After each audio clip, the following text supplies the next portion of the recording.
오늘 또 월삭 새벽 예배도 드리시고 또 이렇게 저녁까지 오늘이 사실은 그 쉬는 날이잖아요, 그죠? 공휴일 빨간 날인데 이렇게 진짜 저는 이렇게 오늘처럼 동네가 조용한 날을 처음 본 것 같습니다. 아니 어쩜 이렇게 조용해요? 사람이 없어. 오늘 저도 이제 점심 먹고 와서 계속 교회에 있었는데 진짜 저는 혹시 이게 나만 빼고 다 휴거가 되셨나? 목사 빼고 다 이성네. 어쩜 이렇게 진짜 개미새끼야 말이야.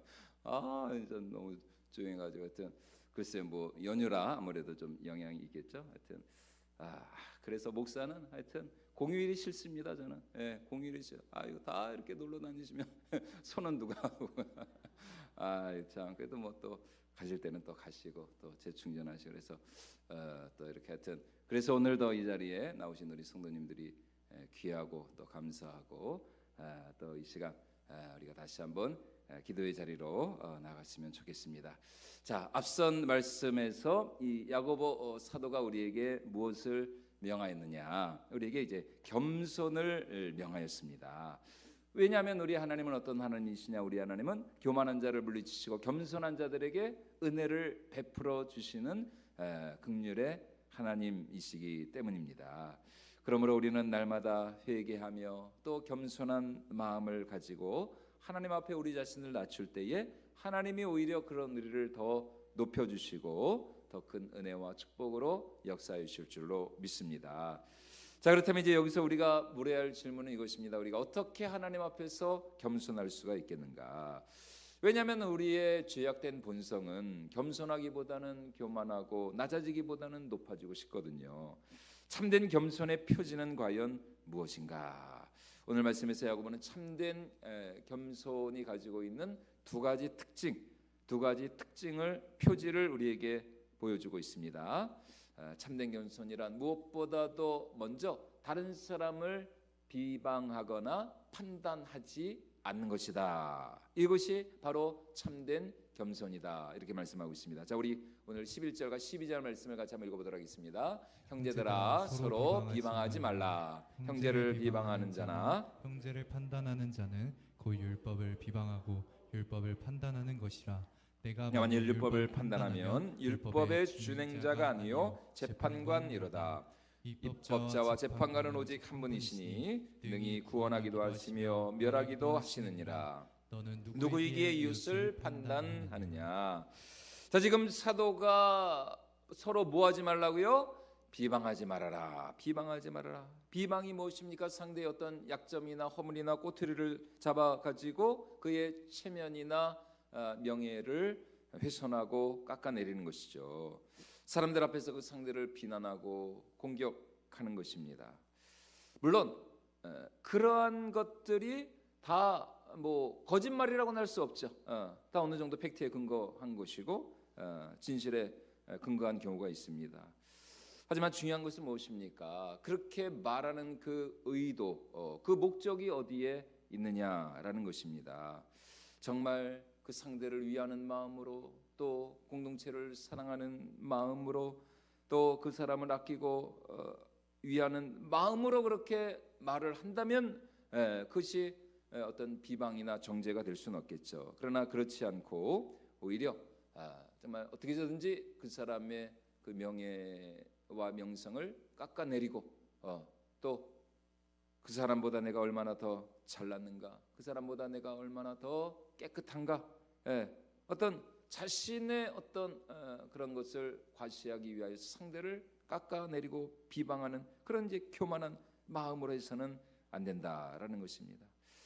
이제 비방도 마찬가지고 판단하는 것도 마찬가지입니다. 우리가 간혹 누군가를 판단할 때가 있습니다. 판단하는 마음이 들 때가 있어요. 그 이유가 무엇이냐? 내가 그래도 어느 정도는 그 사람보다 내가 더 낫다라는 그런 이제 생각을 하기 때문이죠. 특히 윤리적으로나 도덕적으로 아니면은 율법적인 어떤 율법주의적인 성향이 강한 사람일수록 자신의 어떤 그런 자신만의 도덕적 윤리적인 그 기준과 잣대를 가지고 다른 사람들을 판단하기가 쉽습니다. 그 대표적인 사람이 누굽니까? 그 대표적인 사람이 누구예요? 누가복음 15장에 나오는 그 탕자의 형입니다. 탕자의 형. 그의 동생이 아버지의 재산을 가지고 외국에 나가서 다 아버지의 재산을 말아먹고 쫄딱 망해가지고 돌아왔을 때 아버지는 어땠습니까? 그 탕자가 잃어버린 그 재산 다 누구 거였어요? 누구 재산이었어요? 누구 재산이었어요? 아버지 재산이요. 아버지가 준 유산이잖아요. 아버지의 것이었잖아요. 그런데도 사실 화를 내려면 아버지가 더 내야죠. 그런데 아버지는 일체 이 탕자에게 화를 내지 않고 아무 소리 하지 않습니다. 오히려 그 당시 고대 근동 사회에서 아버지가 보여줄 수 없는 그런 모습을 보여주죠. 버선발로 뛰어나가가지고 그 냄새나고 더럽고 이 탕자가 아버지 집에 오기까지 뭐 하다 왔어요? 뭐 치다 왔어요? 돼지를 치다 왔죠. 그 유대사에서 돼지는 아주 부정한 짐승입니다. 부정한 쪽발을 가지고 있어. 쪽발. 부정한 그 부정한 돼지를 치다가 그 얼마나 돼지 우리에서 냄새나고 그 얼마나 참 지저분하고 그런데도 아버지는 상관하지 않고 그 돌아온 탕자를 안아주고 또 맞아주고 그의 옷을 새 옷으로 갈아입혀주고 새 신을 신겨주고 이 탕자를 위하여서 송아지를 잡아다가 장사를 그 잔치를 베풀어 주지 않았습니까? 잔치. 그래서 이 탕자가 돌아와가지고 제일 슬펐던 이게 누구라고요? 그 송아지가 괜히 와가지고 송아지가 단 한마디도 이 아버지는 탕자를 판단하지 않았습니다. 일체 저 같았으면 한마디로 했을 텐데 야 이놈아 어디서 굴러먹다 와가지고 무슨 낯짝으로 돌아왔느냐 이놈아 내가 그 준 그 막대한 유산 어디다가 다 그냥 팔아먹고 어이 무슨 낯짝으로 일체 그런 말을 하지 않았습니다. 오히려 아버지는 이 탕자를 따뜻하게 안아주고 품어주고 맞이하면서 이 내 아들은 죽었다가 다시 살아났고 우리가 잃었다가 다시 찾았기로 우리가 즐거워하는 것이 마땅하지 아니하냐. 그런데 반면에 이 큰아들 이 형은 어땠습니까? 아버지와 같은 마음이 아니었죠. 동생이 돌아온 것에 대해서 게다가 한술 더 써서 그를 위해서 아버지가 잔치를 베풀어줘. 이건 완전히 이 형이 완전히 그냥 그야말로 뚜껑이 그냥 열렸습니다. 아니 어떻게 나를 위해서는 정말 양새끼 한 마리라도 잡아주신 적이 없더니 아니 세상에 이 탕자가 돌아오니까 그 탕자가 뭘 잘했다고 그를 위해서 이런 잔치를 벌여주냐고 말이죠. 이 큰형은 이 탕자의 형은 아주 대노하면서 아버지를 원망하고 또 그 동생을 아주 신랄하게 비난하고 정죄를 하였습니다. 그래서 이 큰형이 하는 말이 뭡니까? 우리 누가복음 15장 30절 말씀 같이 한번 읽어보도록 하겠습니다. 아버지의 살림을 창녀들과 함께 삼켜버린 이 아들이 돌아오매 이를 위하여 살찐 송아지를 잡으셨나이다. 형의 이 말 속에는 동생에 대한 아주 차가운 판단과 아버지에 대한 원망이 섞여 있습니다. 물론 맞는 말이죠. 맞는 말입니다. 물론 뭐 이 탕자가 창기들과 같이 놀았는지 그거는 모르겠어요. 그것까지는 뭐 성경이 말을 해주고 있지 않으니까. 하지만 그 속에 분명 어떤 마음이 없었느냐? 이 동생을 긍휼히 여기는 마음은 없었던 것입니다. 사랑의 마음이 없었어요. 아주 차갑고 아주 냉정한 율법의 정신으로 가득 차 있었던 것이 그게 바로 형의 마음이었습니다. 여러분 오늘도 사람들을 비판하고 또 비방하고 정죄하고 판단하기 좋아하는 교만한 사람들의 마음이 바로 이 큰형과 같은 그런 마음인 것입니다. 그런데 지금 야고보가 하는 말이 무엇입니까? 형제를 비방하고 판단하는 자는 결국 무엇을 판단하고 비방하는 것이냐? 바로 율법을 판단하는 것이다. 율법을 비난하는 것이다. 여러분 그 이유가 무엇입니까? 율법의 핵심은 비난과 정죄와 판단이 아니기 때문입니다. 율법의 핵심이 뭐예요? 율법의 근본 정신이 무엇입니까? 첫째는 하나님이 사랑이고 두 번째는 이웃을 사랑하는 것. 사랑입니다. 사랑. 율법의 근본 핵심은 은혜와 긍휼과 사랑이라는 것입니다. 그래서 앞선 야고보서 2장 8절과 9절에서 사도가 이렇게 말을 하고 있죠. 우리 같이 한번 읽어보도록 하겠습니다. 너희가 만일 성경에 기록된 대로 내 이웃 사랑하기를 내 몸과 같이 하라 하신 최고의 법을 지키면 잘하는 것이거니와 만일 너희가 사람을 차별하에 대하면 죄를 짓는 것이니 율법이 너희를 범법자로 정죄하리라. 자, 8절 말씀을 다시 한번 보여주시죠. 율법의 그 핵심, 최고의 법이 뭐라고요? 내 이웃을 내 몸과 같이 사랑하는 것. 내 이웃 사랑이 내 몸과 같이 하라 하신 최고의 법, 최고의 법, 슈프림. 이 러가 무엇이냐? 최고의 법은 바로 내 이웃을 내 몸과 같이 사랑하는 것. 사랑 안에 온전한 그 율법을 다 그 안에 이루는 것입니다. 겸손한 마음으로 사랑하고 섬기는 것, 그것이 바로 최고의 율법이라는 것입니다. 하지만 정죄와 판단은 그런 율법의 사랑의 정신과는 상반되는 것이죠. 교만하고 완악한 마음, 그리고 악한 마음에서 나오는 썩은 열매가 바로 이 정죄와 판단이라는 것입니다. 하지만 우리가 분명히 기억해야 할 것이 무엇입니까? 우리를 진정으로, 사람을 진정으로 판단하실 수 있는 분은 누구냐? 단 딱 한 분밖에 안 계시죠. 바로 여호와 하나님.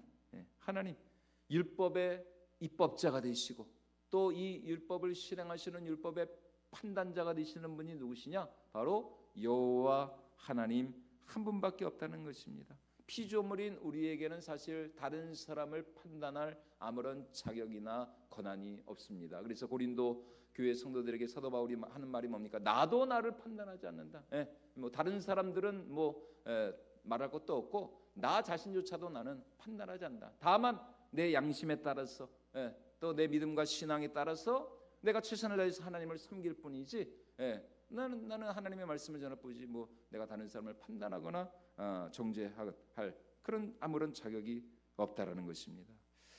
여러분, 경기 중에도 그렇지 않습니까? 일반 스포츠 그런 경기를 할 때도 선수들에게 뭐 주의를 주거나 경고를 주거나 뭐 옐로 카드, 레드 카드 퇴장을 시킬 수 있는 사람은 누구밖에 없어요? 주심, 심판밖에 없습니다. 같은 선수끼리 뭐 경고를 주고 뭐 그걸 돼야 안 돼요. 뭐 그렇게 할 수는 있죠. 막 심판한테 막 항의하면서 막 막사떼질하고 막 그러면 그 사람이 오히려다. 내가 오히려 너를 오히려 퇴장시킨다. 심판한테 대들면 오히려 그게 그 사람이 오히려 퇴장을 당하는 거예요. 같은 선수끼리는 뭐 어떻게 할 수 없는 거예요. 다만 주심의 권한, 심판의 그 권한입니다. 선수에게 경고를 주거나 퇴장을 주시는 거. 여러분, 우리도 마찬가지입니다. 우리는 선수로 부름받은 사람들이지 우리는 심판자로 부름을 받지 않았습니다. 우리는 하나님 나라에 우리는 선수로 부름받은 선수로. 선수는 단지 선수의 역할과 사명이 무엇입니까? 자신의 포지션, 자신의 자리에서 자신에게 주어진 역할과 사명을 충실하게 감당하는 거예요. 여러분, 그게 선수의 사명 아닙니까? 뭐 몇십억, 몇백억 그렇게 엄청난 고액의 연봉, 몸값을 주고 왜 구단에서 그렇게 그 선수를 영입하는 이유가 뭡니까? 열심히 몸 만들고 열심히 훈련해서 경기에 나가가지고 이기라고 그렇게 하는 것 아닙니까? 선수는 그냥 자신에게 주어진 그 역할, 자신의 포지션에서 자기 역할만 잘 감당을 하면 되는 거예요. 뭐 이렇군저렇고 뭐 감나라 배나라 그렇게 할 필요가 없습니다. 그냥 자기 실력을 보여줄만 하면 되는 거예요. 그럼 나머지는 알아서 다 구단에서 알아서 하고 다 심판에서 다 경기 가운데서 그 심판이 다 알아서 하는 것이지 뭐 저 선수가 어떠느니 그렇게 말을 할 필요가 없습니다. 그래서 그 옛날에 그 유명한 그 영화에서 이영애 씨가 뭐라 그래요? 그 사람한테 뭐라 그랬어요? 왜 어떻게 이렇게 잘하세요? 그 되게 오래된 영화인데 너나 잘하세요.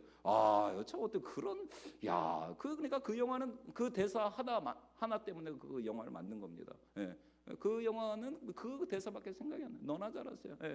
이건 진짜 그러니까 참 감독들이 대단한 사람들이죠. 여러분 지금 야고보가 하는 말이 뭡니까? 형제를 비방하고 판단하는 자는 결국 그 율법의 주관자가 되시는 여호와 하나님을 대적하는 것과 마찬가지라는 것입니다. 그러니까 하나님 앞에 그것이 교만한 행태가 아닐 수가 없는 것이죠. 내 자신이 율법의 주관자가 되고 내가 심판이 되려고 하는, 선수로 부름받은 주제에 내가 심판이 되려고 하는 아주 그런 교만한 처사가 아닐 수가 없다라는 것입니다. 그리고 또 하나, 오늘 야고보는 참으로 겸손한 사람은 어떤 사람이냐? 자기 삶 가운데 하나님의 주권과 하나님의 섭리를 인정하는 사람이야말로 진정으로 우리 하나님 앞에 겸손한 사람이다라는 것입니다. 자, 우리 13절과 14절 말씀도 같이 한번 읽어보도록 하겠습니다. 들으라, 너희 중에 말하기를 오늘이나 내일이나 우리가 어떤 도시에 가서 거기서 1년을 머물며 장사하여 이익을 보리라는 자들아, 내일 일을 너희가 알지 못하는도다. 너희 생명이 무엇이냐? 너희는 잠깐 보이다가 없어지는 안개니라. 당시 지중해 이 지역은, 그 사도 바울 당시 이 지중해 지역은 팍스 로마나, 로마에 의한 이 평화에 의해서 아주 이 지중해가 평화롭고 안정되고, 이 지중해를 중심으로 해가지고 각 나라들, 도시들 간에, 폴리스들 간에 이 무역과 상업이 아주 번창하고 그렇게 활발해졌습니다. 해상 무역이 말이죠. 그래서 이 로마에 의한 이 평화, 로마 군대가 지켜주는 이 지중해 이 무역관에서 이 많은 상인들이 아주 큰 돈을 벌 수 있는 그런 이제 기회가 그들에게 주어졌어요. 그래서 아마 이 당시 교회 안에도 어느 도시에 가가지고 어느 폴리스에 가서 내가 한 1년 정도 열심히 장사를 해서 아주 큰 돈을 벌려는 아주 그런 야심찬 계획을 가지고 있었던 그런 사람들이 많았던 것 같습니다. 자, 그러자 지금 야고보가 그런 사람들을 향해서 하는 말이 무엇입니까? 너희가 내일 일을 알지 못하는도다. 내일 일을 알지 못하는도다. 물론 뭐 장사를 하고 돈을 벌고 사업을 구상하고 그게 나쁘다는 건 아니죠. 여러분 만약 그 뭐 직장 생활하고 사업하고 장사하고 돈 벌고 그런 게 하나님 앞에 나쁜 일이라면 우리는 뭐 그냥 아무 일도 하지 않고 그냥 가만히 앉아서 우리가 기도만 해야 되죠. 그거는 믿음이 아니라 그거는 정말 무책임한 것이고 그거는 게으르고 나태하는 것이죠, 하나님 앞에. 여러분, 그렇기 때문에 우리는 정말 하루하루 누구보다도 우리는 우리에게 주어진 이 한날의 이 시간, 이 삶을 정말 소중하게 여기면서 아주 최선을 다해야 합니다. 내 인생에 대한 정말 거룩한 소원과 또 비전과 꿈을 가지고 우리가 하나님 앞에 나아갈 필요가 있습니다. 하지만 그러한 열심과 계획, 그리고 우리의 그 목적의 중심에 항상 누가 계셔야 하느냐? 우리 인생의 주권자가 되시는 여호와 하나님이 항상 내 삶의 중심에 계셔야 한다라는 것입니다. 여러분, 우리 삶의 주관자가 되시고 우리의 진정한 미래가 되시고 우리의 내일이 되시는, 여러분 내일은 내일이 아닙니다, 그죠? 내일은 나의 것이 아니에요. 우리의 내일은 하나님의 것입니다. 하나님의 것. 내일 일을 알지 못하는도다. 내일이 뭐예요? 오늘 하루도 우리에게 무슨 일이 일어날지 우리가 여러분 어떻게 합니까? 모르죠, 우리는.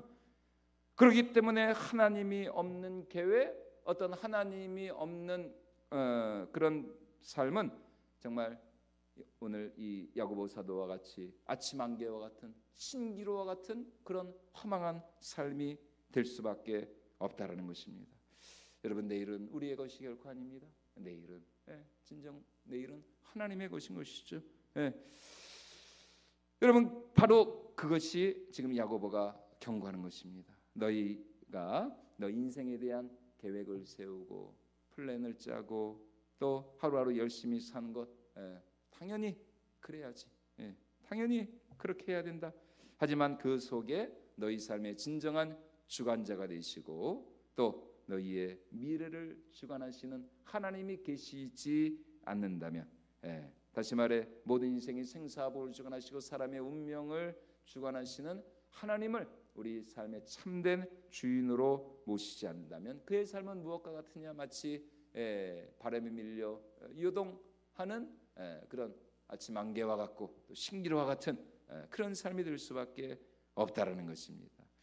그래서 야고보는 오늘 우리에게 중요한 것은 무엇이냐? 우리에게 정말 중요한 것은 사실 나의 계획, 우리의 계획이 아니라 우리를 향한 하나님의 뜻, 하나님의 계획이 무엇인가? 이거를 우리가 알아야 한다라는 것입니다. 자, 우리 15절과 16절 말씀도 같이 한번 읽어보도록 하겠습니다. 너희가 도리어 말하기를 주의 뜻이면 우리가 살기도 하고 이것이나 저것을 하리라 할 것이거늘 이제도 너희가 허탄한 자랑을 하니 그러한 자랑은 다 악한 것이라. 그러한 자랑은 다 악하다. 내가 내 인생에 대한 계획을 세우고 또 플랜을 짜고 또 그것을 위해서 열심히 최선을 다해 살아가는 것도 물론 중요하지만 그것보다 더 중요한 것은 바로 우리 인생을 향한 하나님의 뜻이 과연 무엇인가? 지금 나를 향한 하나님의 뜻과 상관없이, 다시 말해서 지금 하나님이 나에게 무슨 말씀을 하시는가? 지금 하나님이 나에게 원하시는 것이 무엇인가? 지금 나를 향한 하나님의 선하시고 기뻐하시고 온전하신 뜻이 무엇인지를 우리가 생각하지 않고 지금 하나님이 나에게 요구하시고 원하시고 기대하시는 것이 무엇인지를 생각지 않고 그냥 내 인생은 나의 것이라고 주장을 하면서 하나님과 상관없이 살아간다면 그 인생의 그 말로는 신기루와 같은 아침 안개와 같은 그런 허상이 될 수밖에 없다라는 것입니다.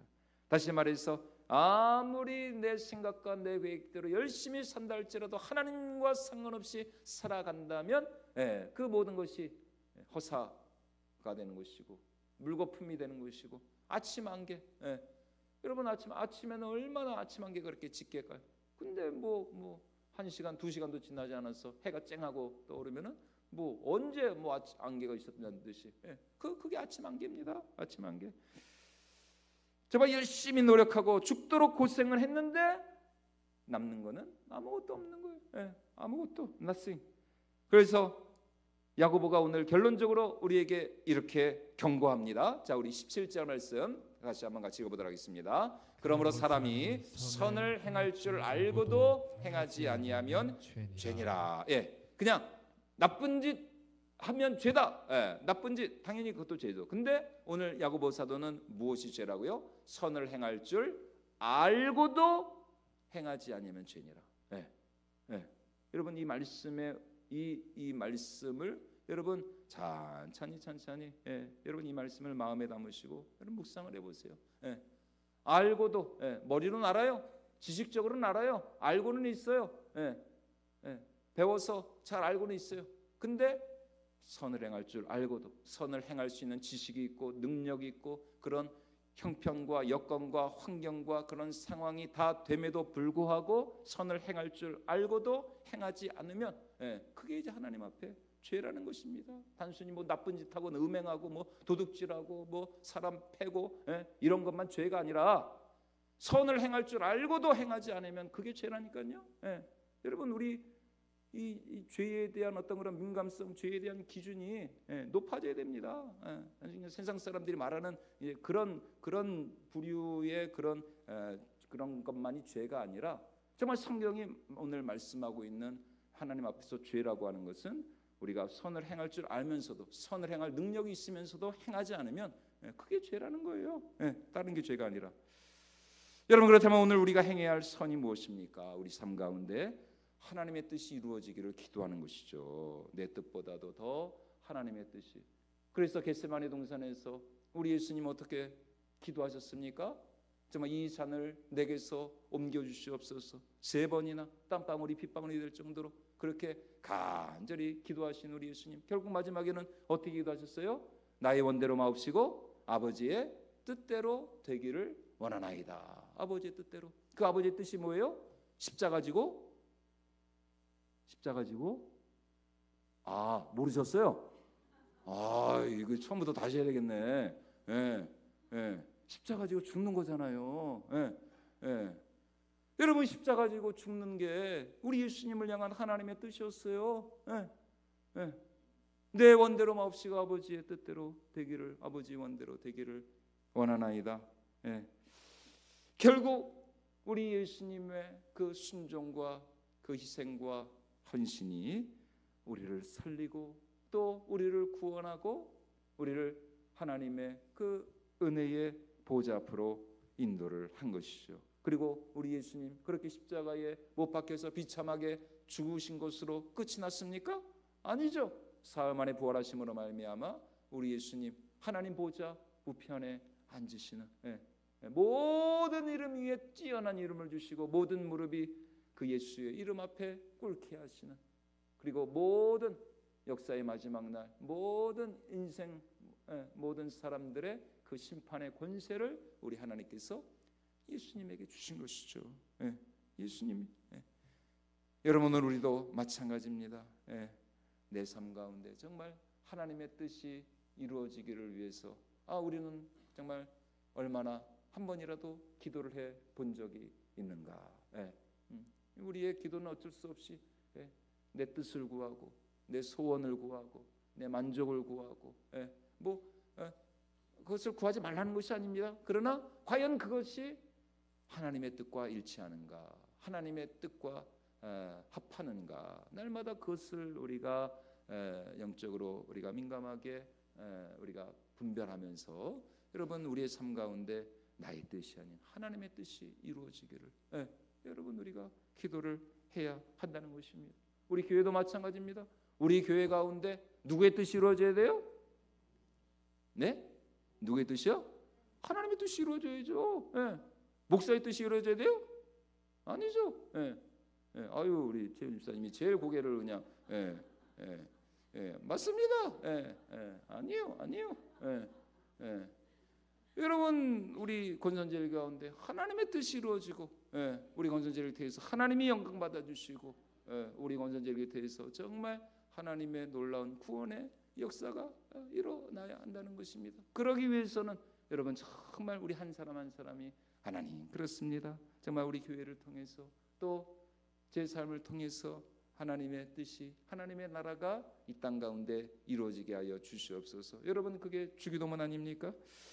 비록 내 생각이 짧고 또 내 계획과 또 목표가 좀 불완전하고 불투명하다 할지라도 여러분 우리가 하루하루 하나님의 뜻을 인정하고 사람이 마음으로 자기의 길을 계획할지라도 그 걸음을 인도하시는 분은 누구시라고요?